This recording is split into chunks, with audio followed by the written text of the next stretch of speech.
Hello, my name is Charles Goldfarb, and I'm joined by my co-host Alexander Aleem for the AOA podcast, Lessons in Orthopedic Leadership. We are very excited for today's episode. Welcome to Dr. Doug Lundy, who will share leadership insights from his wide-ranging leadership experiences. Before we formally say hello, I'd like to briefly introduce Dr. Lundy.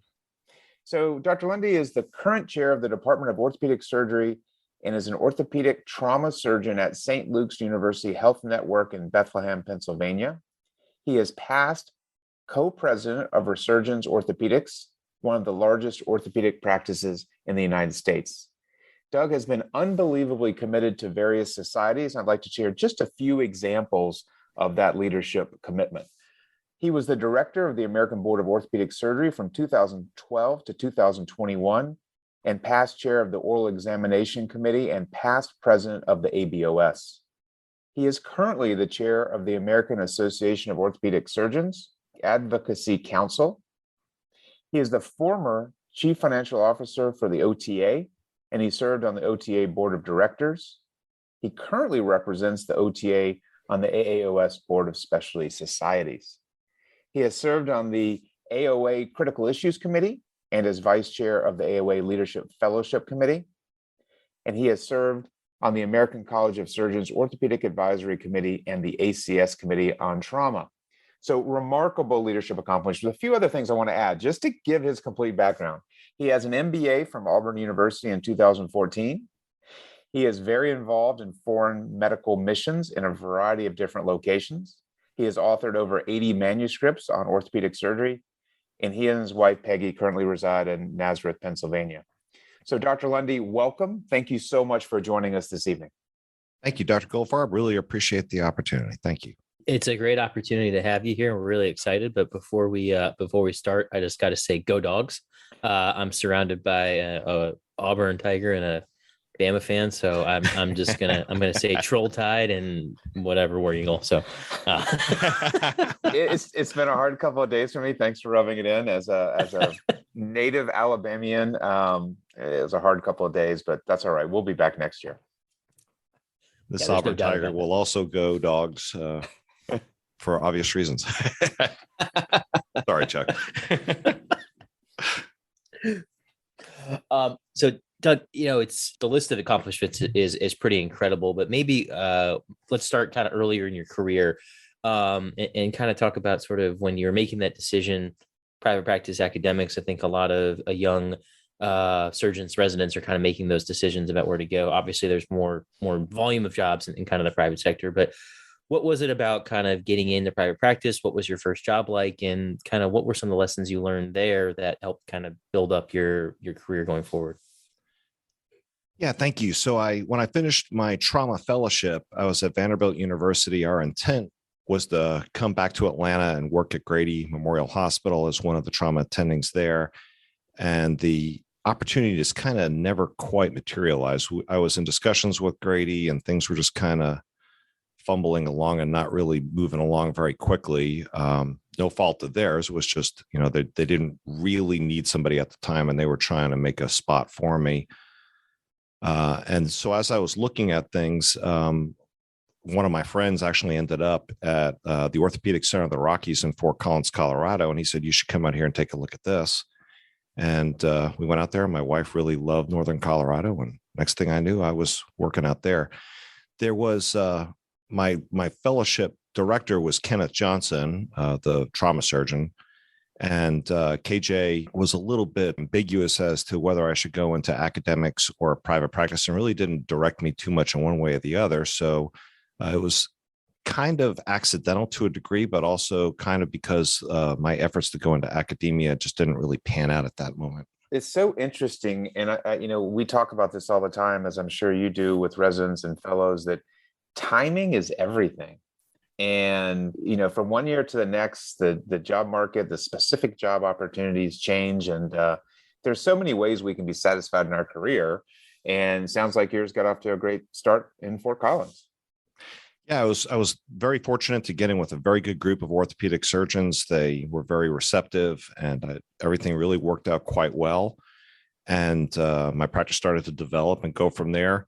I have a very strong faith, and I believe that a lot of these decisions are of a divine nature, which I'm certainly not going to argue with. And so I was content to be there. Having said that, I always said I had three regrets in life. And the three regrets were, as I never went to Ranger School when I was in the Army. I never climbed El Pico de Orizaba, which is a large volcano in Mexico. And I never went into academics. So now at 57 years of age, I've completed one of those three, that I'm now in academia. But I'm obviously too old to go to Ranger School, and that mountain seems awful high right about now. Never too late. Helicopters can fly high now these days too, so it can kind of drop off. So you spend obviously a fair amount of time in Fort Collins, and then I think a lot of people kind of know you and your impact with Resurgence. And so, what kind of brought you back to Atlanta, and maybe talk about sort of just the initial getting into the leadership within Resurgence, which is a huge multi-specialty practice. I think several hundred physicians at this point. So kind of talk about the transition there. Yeah. So in 2006, my mother-in-law had passed away. There was a lot of stuff going on. My youngest son had some special learning needs, and there was a lot going on. We were trying to get close to family again because our kids were getting a little bit older. And after thinking things through for a bit, we decided to move back to Atlanta. And I looked around at different opportunities in Atlanta, once again at Grady, an Atlanta Medical Center, potentially working there. But I ended up back at Resurgence. I ended up back in private practice at Resurgence Orthopaedics.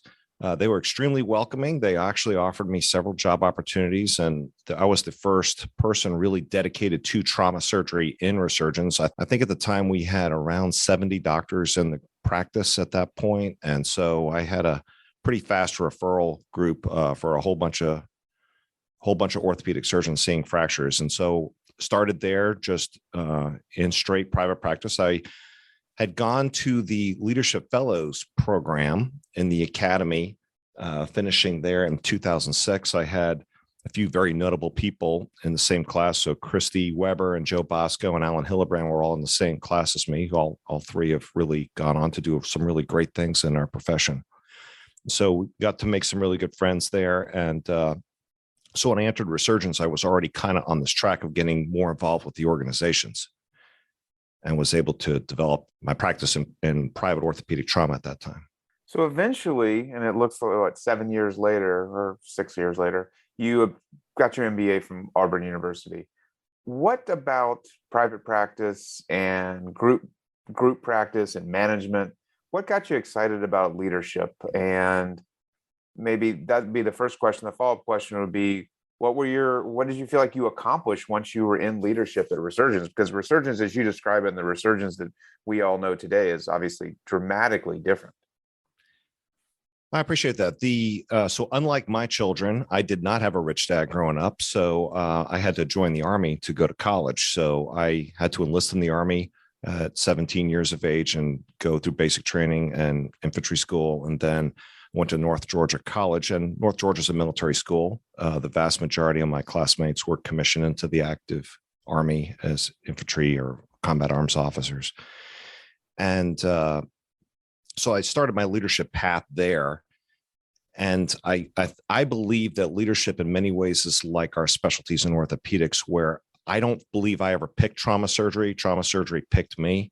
And I think it's the same thing. I think that many times in leadership, people are it picks them, it calls them, and you may try to resist it. But when people keep telling you, hey, we need you to do this, we need you to do that, and you find the satisfaction of affecting change and working with your colleagues and doing things, it's pretty irresistible after you get going with that.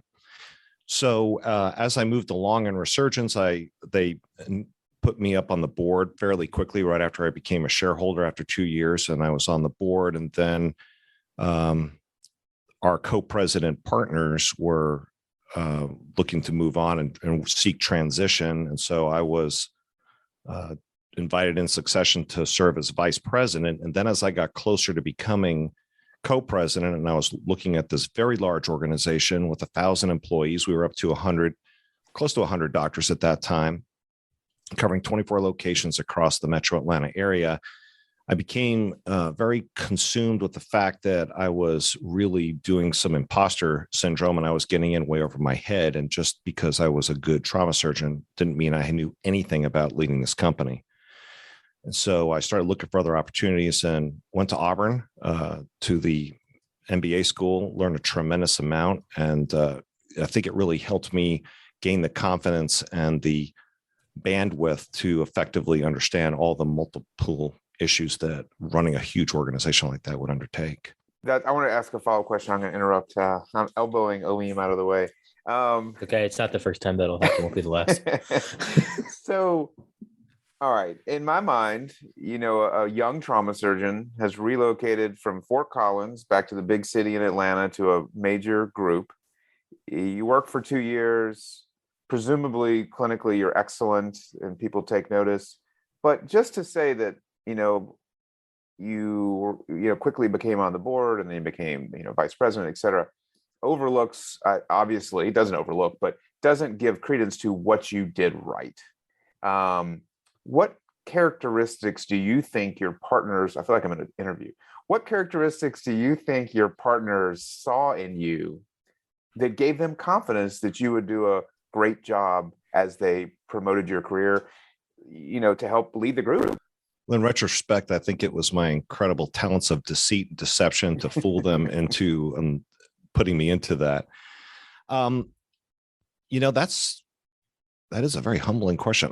I'm not quite sure. I think that I had a fair amount of leadership training, and it was just many of those things I had developed along the way. I always wanted to be involved. So they would have things that they would do. And they were saying, hey, we're looking for volunteers to get involved. And so I'm like, yeah, I'll do that. And I think as you start doing the little things, and I think that's a lot of times where people don't quite understand, is you got to prove yourself through the little things for people to have confidence for you to do the middle things and then the big things. And the big things can be scary, right? And so when you're doing the big things, it's always great to have success in middle and little things to kind of go, yeah, I can do this. And I know I can see this future. I see this in front of us. I think some of the things that really help people get further along in leadership is, number one, to show up and be involved. Number two, to be able to effectively bring groups of people together and work with people. I mean, people don't like autocracy. They like servant leaders and people who can be collaborative and get things together. But I think the third thing that really helped me out the most was I started to be able to envision where resurgence could be. And through a lot of the things that I learned at Auburn, I learned how we could get there. And the principles that Michael Porter espouses at the Harvard Business School and strategy. And we started to see and be able to encapsulate where the group could be in this very, very competitive environment of Metro Atlanta, which is an extremely red ocean if you read the texts on that in terms of the competitiveness of the city. But it started to really start to come together as far as, hey, y'all, we can go into this direction. We can do these really cool things if we just work together and pull in this thing. We've got all these options that we can pull off. And before long, you look around and you start having people going, yeah, let's do it. Let's go. You lead the way. And one thing came after another. And here we are. A couple kind of things to follow up on that. You mentioned sort of earlier that, leadership, you kind of got called to it. And a lot of people, the debate, is leadership something you're innately born with, or is leadership a skill? And I think the more and I that Chuck have kind of done these, we find that leadership is really a skill that you attain, we think. You may have some natural tendencies toward it, but, you have to sort of learn it. And then, the other thing is you've got a group that's doing well and there's success. And clearly there's a culture change, a vision change as you make it. How do you, maybe a couple of tips of how to navigate that change? Because it's really easy to come into a place that's floundering and say, hey, we're going to make this change and we're going to shift and we're going to, do this. But it's harder to do that with a place that has success and is doing well, to take a risk potentially that may fall on their face versus kind of getting everybody together to say, no, this is really the direction we want to go. Yeah, I appreciate that. I remember when I was in infantry school in Fort Benning, they used to always put up these really motivational quotes prior to you being in class to learn about small arms tactics. And one of the quotes they put up there was, "Education makes men easy to lead, but impossible to drive." And so what I found was that my partners were very smart people, that they would respond well to data and facts and the truth. And so if I could find a compelling vision backed with data and project this vision of where we could be and show them the path of how we could get there, they would buy into it. And the compelling vision that we had was it's hard being on top. I mean, just ask Chuck. I mean, how hard is it to maintain the top as an Alabama fan? After a while, everybody's coming after you and you can't maintain it. I'm teasing. But my point, that hurts. But my point, yeah, sorry about that. Not really. But we were the large group in Atlanta, but it was clear that we were under attack. There was a lot going on, both at the federal level with the Affordable Care Act and other things that were just changing the environment of medicine. The other groups in Atlanta were progressively getting bigger. The hospitals were employing. We had large groups from the outside coming around. And the question was, how does this sustain? How does this grow? And so by showing where we are with all of its true faults and really not necessarily casting tension that's not there, but showing the real tension and defining it and saying, this is what we are, this is where we could be, and here's the path.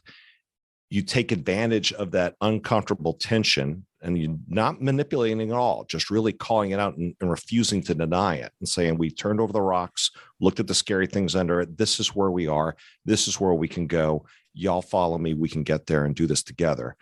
And to their credit, we all congealed as a group. And the other thing I think that came into it was just the guts to move forward and be willing to be wrong and make a mistake. I remember several times I had people say, well, what if this is wrong? What if this is not there?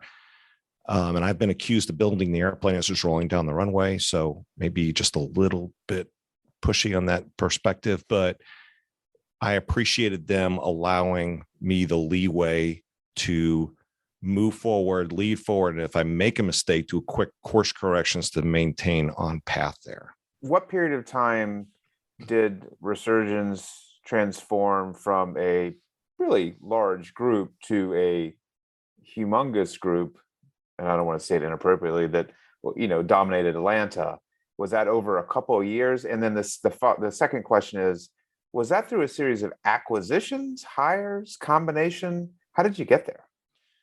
So we were a large group when I got there through acquisitions. My former co-president partners were outstanding, incredible leaders. One of them, Kay Kirkpatrick, is currently a state senator in Georgia, and one of my other partners, Steve Wertheim, absolutely amazing man, incredible leader.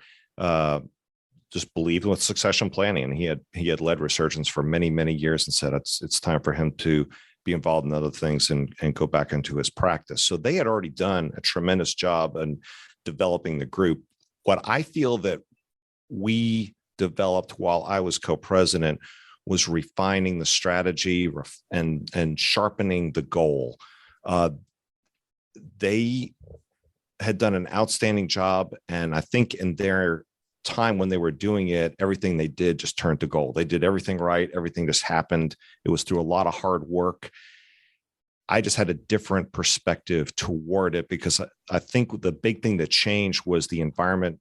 The healthcare environment changed dramatically, and it became in some ways much more ruthless. I'm certain when they were doing it, there was a lot of tension and stress in the environment as well. So I'm not at all putting down anything that they did. They know I have significant respect for them. But the group started shifting. So then it was, all right, we've got to, number one, maintain what we're doing. We've got to expand our footprint. We've got to start filling those offices. And so then we started doing it through sequential hirings and growth from that perspective. As you also know, as once the group gets big enough, we start really worrying about antitrust issues. So we couldn't really continue to do acquisitions without really starting to tempt the government to look into us from an antitrust perspective. And that was a risk the company was not willing to take. So it was partly already a big group that was well organized. I think what we did was we refined it and really made it into a big business that was led as a business, and kind of moved completely into that Kay and Steve were already well in the way of getting there. I just helped get it the rest of the way there with my other president partner, John Gleason. And then John and I continued to push forward doing that. Sequential acquisitions of new doctors, not practices, but new hires as we go forward with that, and then expanding across the matrix. And then as we continue to expand to fill with additional ancillaries and such. At one point, we started getting concerned saying, all right, we're about as big as we can be in Atlanta. But Atlanta, and if you go outside of Atlanta, quickly you get into more rural Georgia. But before long, you're in Athens, you're in Augusta, you get a little further down, you get in Savannah and Columbus and places like that.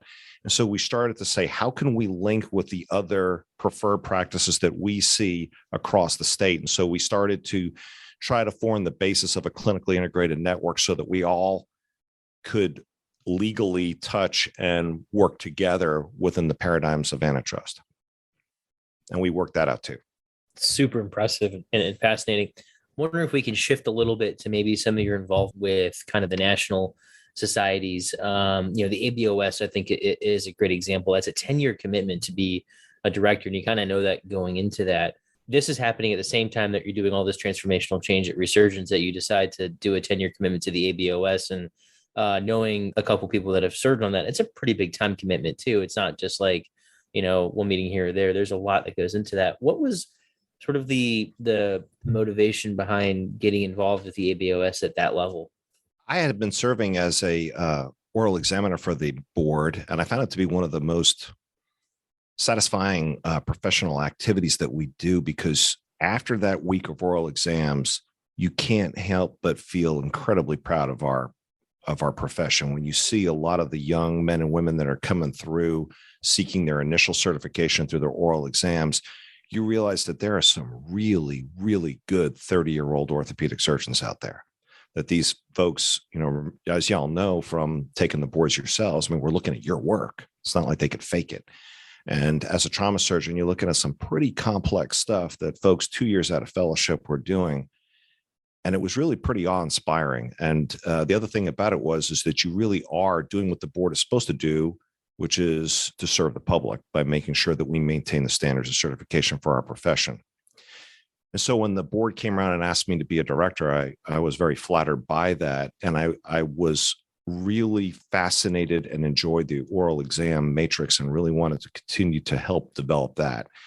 And so fortunately, after joining the board, I was able to serve as oral exam chair under Larry Marsh, who was the current oral exam chair. And then I served as vice chair under him and started to learn the ropes and really became very fascinated with the whole concept of certification and what it meant and why it's so important. And even though it's difficult to obtain and difficult to achieve, it's arguably the very proud thing that we should have on our wall because it meets the standard and it really screams out across the public that all of us who are board certified met the standard, and we were currently practicing at that to what we as a profession have decided is the safe and effective method and treatment of orthopedic surgery.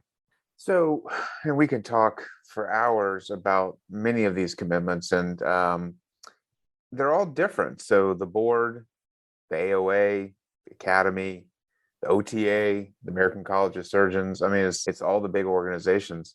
I think you're increasingly, because of your own podcast, becoming known for your advocacy work. I assume some of your leadership in Atlanta led to, the issues come up with a large group. So I assume that's part of it. But what got you into advocacy? And talk to us about the landscape, please. Yeah, I would love to blame David Tischer and David Halsey for that.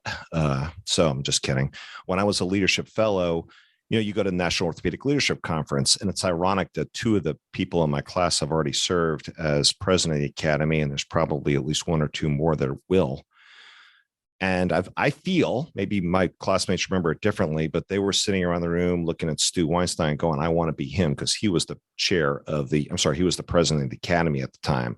We went to the NOLC. I saw David Halsey, who was chair of the Council on Advocacy. And I said, no, that's the cool job there. And if you remember back then, which was in 2006, the big thing was medical liability reform. And I had not ever been sued, but the whole idea of medical liability reform and non-economic caps and all the intricacies of that just was fascinating. And then the really cool thing that came out of it was, instead of sitting around the doctor's lounge complaining about it, believe it or not, we could go to where they make these laws and talk to these people and influence them to say, this is why this is bad. And for some reason or other, they listen to us. And the laws are actually changed, and then the rules that interpret the laws are affected in a fair and equitable manner to where all of a sudden it makes sense. And it's like, wow, who knew we had that kind of influence? And so going up on Capitol Hill and talking with Congress, it was like, this is a really cool thing for us to do, because we can really do a lot of good here. Not just that, but all the doctors that are back practicing at home, we can help make everybody's runway a whole lot less cluttered full of obstacles and go from there. It became very, very, very intriguing. And back then in 2006, there was a lot going on with that. And, of course, if you know David Tischer, he is one of the most enthusiastic people around. And it became very quickly easy to become intoxicated with the enthusiasm and the overall positivity and optimism of that group. So David was chair of Medical Liability Committee. He tapped me to be on the committee. And then after serving on the committee for a few years and David stepped off, I became chair of that committee. And then when you chair that committee, you sit on the council on advocacy. And I thought, all right, now this is the coolest thing around, because now we're the core that is deciding the topics for the National Orthopaedic Leadership Conference and going up on the Hill and doing those things. It became very, very exciting to be able to effectively influence Congress and the regulatory agencies like CMS to appropriately write the rules for the laws to actually get the right effect going with that. And then, as you can see year after year, as the threats on scope of practice, on medical liability, on all the things that enable us to effectively take care of our patients, if we go to sleep at the wheel, bad stuff's going to happen. And we're going to wake up and go, why can't I do that? And why is somebody that's never been trained in what I do determining whether I'm allowed to practice that or not? And that should never be. And so it's by our direct involvement in that and the relationships that we developed on Capitol Hill that maintains our ability for us to continue in our profession. I'm just a little bit zealous on this. I can tell. I'm already like trying to get my PAC donation ready to go here. So a lot of this, I think, people ask, why should I get involved in leadership, or why should I get involved in the organizations, or why should I get involved in the advocacy? And it seems like, at least to me, the once you realize the impact that you may have when you get involved, that's kind of the scintillating thing about this. Is that kind of correct? Once you sort of got a taste of it and then you saw the impact, like you said, is that where sort of the desire to get more involved with all these national societies comes into play? Brother, you said it right on. And I think that is so much to what it was. I was president of the Georgia Orthopaedic Society years ago, and an orthopedic surgeon that I knew when I was growing up came to me. He was already in his mid to late 60s, and he was he was pretty close to retiring. And he had a desperate kind of look in his face. And he says, Doug, you have got to get me involved with Georgia Orthopedics. I've got to be involved in this. I haven't done anything in my career, and I want to be involved in this. That really hit me good. And then as I started thinking about it, I was like, if you think about this, our lives are broken up early into very manageable segments, right? 4 years for college, 4 years for medical school, 5 years for residency, a year of fellowship, 2 years later, you're board certified, and then nothing. You put your head down, you work, and socially things are happening. You may have children, you may get married, you have your friends, you're doing those things, and nothing happens professionally for 10 years. And then the ABOS taps you on the forehead and says, hey, you got a recert. And you're like, 10 years has gone by? What the heck? You take the exam, you put your head back down, and you go, I need to do some stuff. And you put your head down, and then you look up again, and it's 20 years later. And all your professional opportunity has now been, all those important things have been superseded by the urgent and the mundane of daily life. And listening to my friend in his older years panic because he had missed all this opportunity, said, I'm not doing that. I'm not going to let that happen. So I started really meditating on that and saying, what are the things when I step down, when I step away from my office and put the scalpel blade down the last time and walk away, say, that's it. What are the things that I'm going to look back on and say, if I had to do it over again, I wish I had done that. I'm going to do those things. So then I walk away, I drop the keys on the desk, and I have no regrets. And so I figured out that those would be 4 things. I wrote these up in clinical orthopedics. One would be leadership.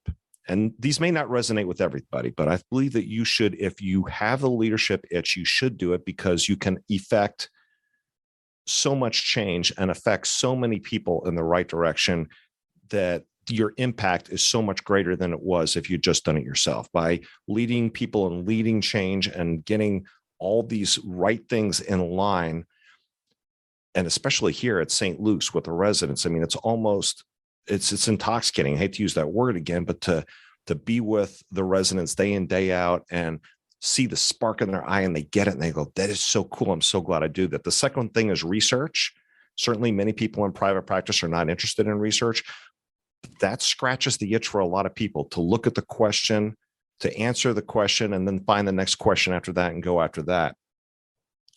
The third one is education. Many of us feel a significant urge to train others and to pass our learnings down, and those little tricks that we pick up along the way, to pass those to the next generation in a non-toxic and welcoming way, so that we can actually serve as mentors to those that follow us and try to be the mentors and the leaders to others that we had for us.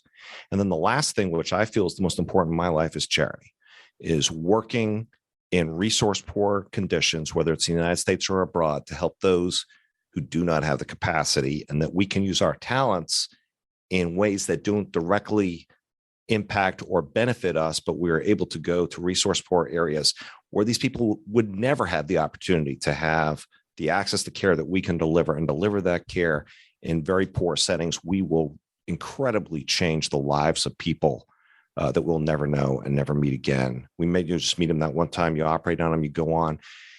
And I've been able to put a lot of this together in Africa. So not only are we helping the poor, but we're actually training African physicians to become surgeons to take care of the poor. So our effects are so magnified. It's just absolutely incredible. And all those opportunities, when they land on you and you're able to do that, it's really cool to then know that when I finally do retire, I won't look back, no regrets, and hopefully a life well lived at that point. I love those 4 core principles. I know they will resonate with most everyone. As you said, not, the 4 don't have to be the calling for each and every one of us, but gosh, it's hard to imagine at least a few of those not resonating with everyone. And I assume that's built on a platform of outstanding clinical care, right? Because that's where it all has to start as an orthopedic surgeon.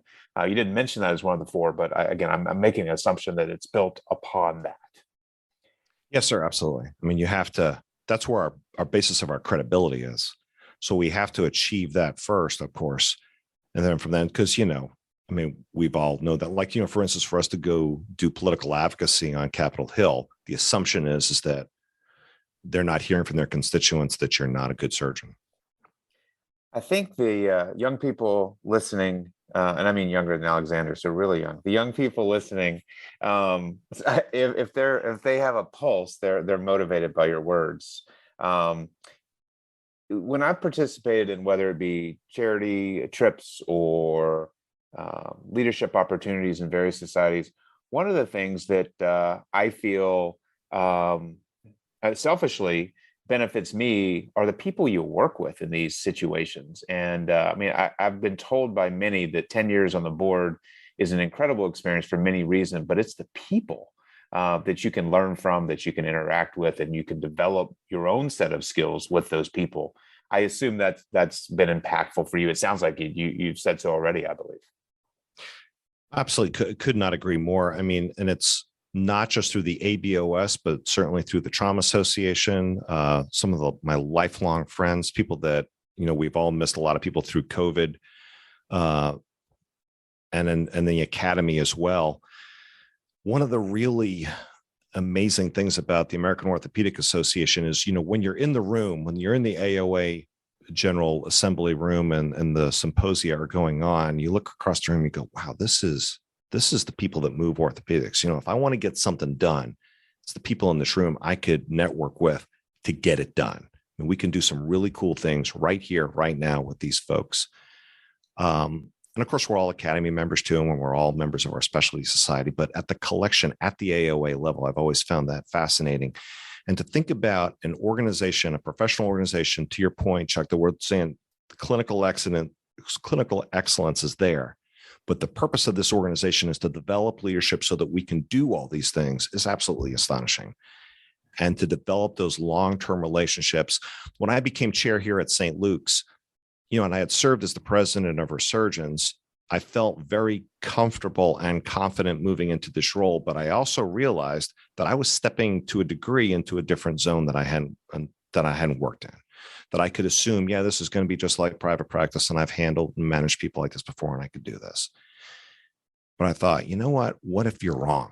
And what if, you don't want to do that? So I quickly said, I just know through these interactions, a lot of really cool people who have done this before. And maybe I should just reach out to them and ask them. And so I sent them all, respectful of their time, I sent them all an email saying, hey, listen, and there were very specific questions like, what would you do differently? What do you wish you had known? What do you recommend somebody in my position would do? And close to 95% of these folks spent the time to write long narrative emails or say, I have so much I got to tell you, you got to call me. When's good for you? And the ironic thing is I rarely heard the same thing twice. And I wrote it down. My wife goes, what are you doing? I said, I'm writing this stuff down. This is gold. And I haven't had the chance yet, but I'm going to go back and get permission from all these people and write this up and hopefully help the next person doing this, because it was such a diverse amount of salient, meaningful advice at that moment in time that I really, really, really needed and helped me get the confidence and the understanding to step into this role and hopefully be successful here. And so to your point, it is the people. It's not just the education and the training they do, but the friendship and the mentorship that they can take their personal time and invest it in you to do all these things and move it along. And then hopefully we can be magnanimous enough to pass it on to the next generation. That's just such a cool story. Just that people like these, the giants of our field are just so willing to share their experience. And I think that speaks to probably why they are the giants in our field, is because, we kind of talked about earlier, that sort of servant leadership. You give your time, you give your experience. I'd love to hear kind of just sort of what brought you to this academic world. You spent your entire career in private practice, clearly successful with resurgence, and kind of pivoting now to being the chair of an academic department in a much smaller city than Atlanta, and kind of working in that field. You mentioned there's some parallels with the leadership role, being a chair of a department, but obviously some differences. What sort of spurred on that decision to really kind of completely shift your practice style? Wow, I'm really glad that you asked that, because I feel that this is a really pivotal moment that I kind of accidentally stepped into. As I said before, I have a strong faith, and I believe God was really influencing my life to do this. So let me wind back a second. So through a lot of divine intervention, hard work, and good fortune, I at that moment was in a very, very busy and productive orthopedic trauma surgeon as co-president of one of the largest practices in America, heavily involved in the organizational stuff in our country. Good marriage, great kids who are now off in college, and life was going full steam really fast. And that was, there was the end. It was very clear in sight that I was going to continue to run this out. I was going to retire at some point in time as president of surgeons, as a trauma surgeon in Atlanta. And my wife and I would move somewhere and do something that we do in retirement. And then genetics caught up with me, and my PSA kept going up and up and up. Had an MRI, had a biopsy, and guess what? You have prostate cancer. Great. So one of my very dear friends, getting back to what you were saying before about relationships, that I had done extensive medical mission work in Africa together, just so happens to be a urologic oncologist at MD Anderson. And I had full faith and confidence in the urologist at my hospital, but due to a miscommunication that was on my part, I misunderstood what they said. I got a little shaky in doing it in Atlanta and decided, heck, let's just go to Houston. We don't know anybody. I know Louis, my surgeon, but I don't know anybody else there. It seems a safe environment, and let's just get this taken care of. So we go to Houston in December of 19, and I have surgery. And then for the first time in decades, I am flat in bed, not moving very fast at all. And I like to think I'm tough, but that's a tough operation. It kind of kicks you down pretty quick. And so I'm sitting there in MD Anderson, not doing much. My wife at my bedside. And for the first time in decades, our kids are off at college. We've got nothing to do, no distractions other than to talk. And that was such a really, really cool time. So we started talking about many things, of course, family things. What are we doing with the kids and all these other things? And then it became down to a very intentional talk that we were realizing that we were standing at the Rubicon in our life.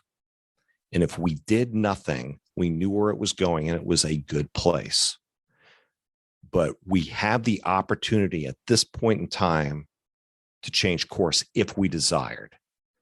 So why not look at it? It was very comfortable, very, very easy. And, the momentum was to stay doing what I was doing.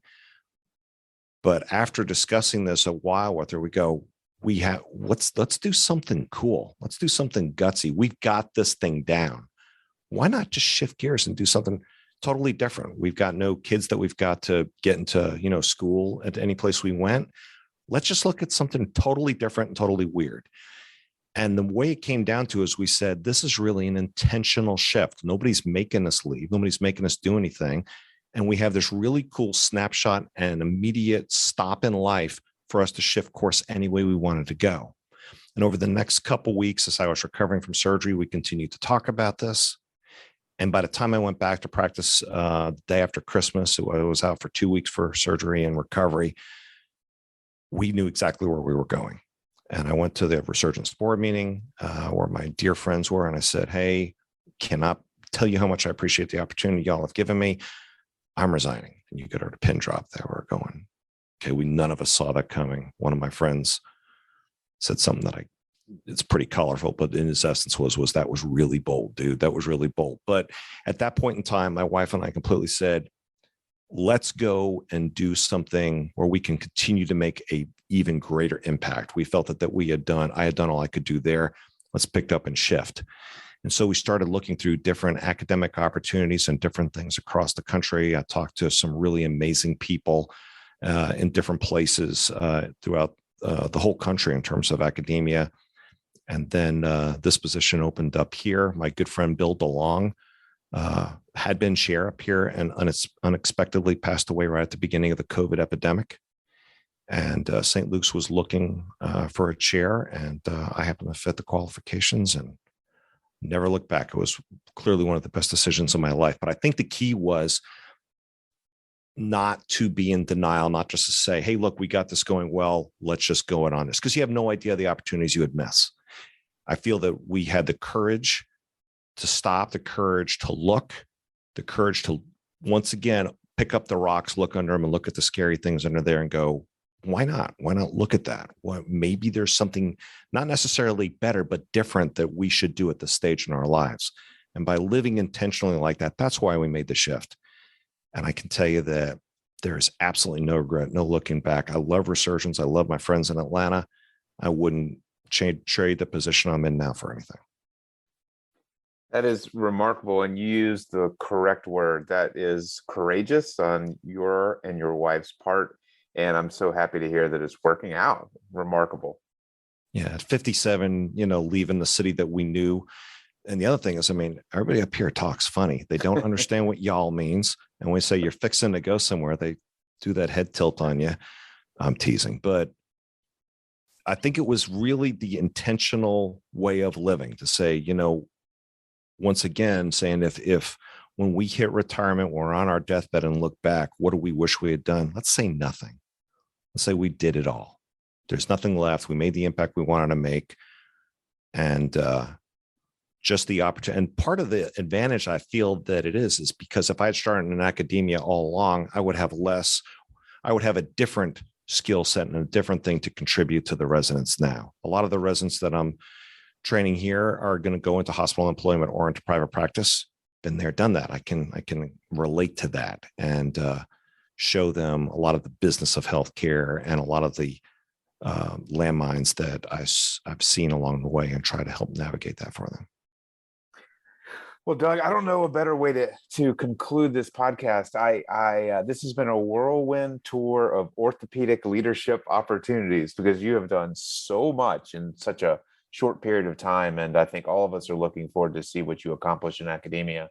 And really just a huge thank you, both for all the work you've done on all of our behalves, but also for joining us on this podcast. Thank you so much. I really appreciate the opportunity. What I hope to do is to inspire folks, and I try to do the landmines talk to say, look, that's, I feel, where I've seen so many of my friends get into the lull as they finish board certification, put their head down and go to work. And it's like, what about all that other cool stuff you wanted to do? And like everybody goes, I want to do medical mission work later. It's like, well, you know what? Later never comes, buddy. Step up and do it now. So after you get, you step into your practice and you start refining your craft, don't just get into that lull, and pick up and look for the next opportunity.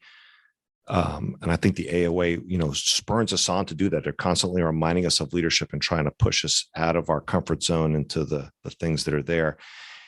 And the other thing I said when I got on the podcast before we started recording is I really do understand the imposter syndrome phenomenon. So one of my friends that I graduated college with about a year and a half ago was promoted to 1-star general, and he asked me to come up to Fort Bragg to his promotion ceremony. And when I went up to Fort Bragg, of course, being a civilian, I was one of the few civilians in a sea full of battle dress uniforms.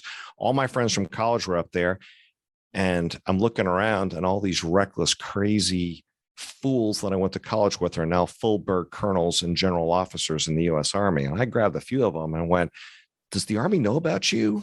Because what were they thinking making you a colonel?